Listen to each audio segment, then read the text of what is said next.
இந்த ரமதானுடைய மாதத்தில் அல்லாஹுவை அதிகம் அதிகம் நினைவு கூறுங்கள். அல்லாஹ்வுடைய தூதர் ஸல்லல்லாஹு அலைஹி வஸல்லம் சொன்னார்கள், ஒரு அமலை அறிவிக்கட்டுமா, அது உங்களுடைய உள்ளத்தை பரிசுத்தப்படுத்தும், அல்லாஹ்விடத்திலே உங்களுடைய அந்தஸ்தை உயர்த்தும்.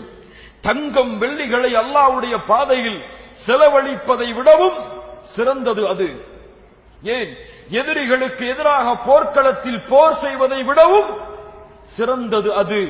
அந்த அமலை உங்களுக்கு அறிவிக்கட்டுமா? சஹாபாக்கள் என்ன சொல்வார்கள்? வேண்டாம் என்று சொல்வார்களா? அறிவியுங்கள் அல்லாஹ்வுடைய தூதரே. திக்ருல்லாஹி அஸ்ஸ வஜல், அல்லாஹ்வை திக்ர் செய்தல் என்று அல்லாஹ்வுடைய தூதர் ஸல்லல்லாஹு அலைஹி வஸல்லம் சொன்னார்கள். அல்லதீன ஆமனு வ தத்மஇன்னு குலூபுஹும் லிதிக்ரில்லாஹ் அலா பிதிக்ரில்லாஹ் தத்மஇன்னுல் குலூப். ஈமான் கொண்டவர்களுடைய உள்ளம் அல்லாஹ்வின் நினைவால் சாந்தி பெறும். அல்லாஹ் கூறுகிறான், அல்லாஹ்வின் நினைவில்தான் உள்ளத்தின் நிம்மதி இருக்கிறது. அல்லாஹ்வை திக்ர் செய்தல், சுப்ஹானல்லாஹ், அல்ஹம்துலில்லாஹ், அல்லாஹு அக்பர், லா இலாஹா இல்லல்லாஹ், இது போன்ற தஸ்பீஹுடைய வார்த்தைகளை கொண்டு அல்லாஹ்வை திக்ர் செய்தல்.